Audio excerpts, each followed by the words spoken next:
Nous sommes dans la semaine anniversaire de la Conférence nationale des forces vives de la nation, un événement très important dans la vie sociopolitique du Bénin.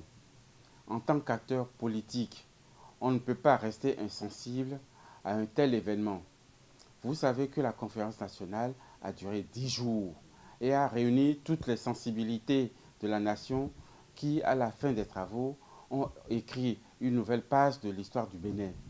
Je ne voudrais pas revenir sur la situation qui a conduit à la tenue de cette rencontre patriotique, ni sur le déroulement des travaux de cette rencontre, mais plutôt parler de ses acquis. On en compte beaucoup, mais je voudrais mettre l'accent sur quelques-uns seulement. Il y a la constitution béninoise. On parlait du multipartisme intégral.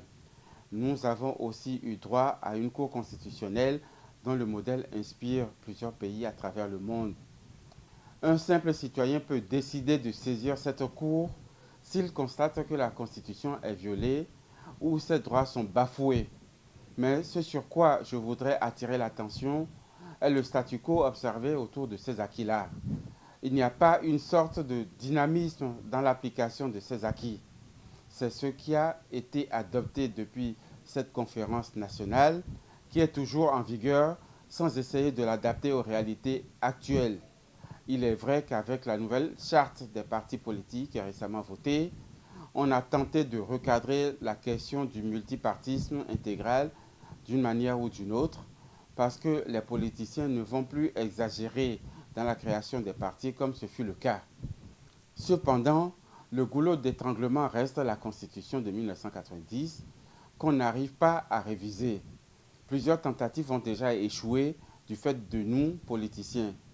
Alors qu'il est très important de retoucher à cette loi fondamentale pour la moderniser et moderniser par ricochet toutes les institutions du Bénin, notre constitution est vieille de 29 ans aujourd'hui, sans aucune métamorphose.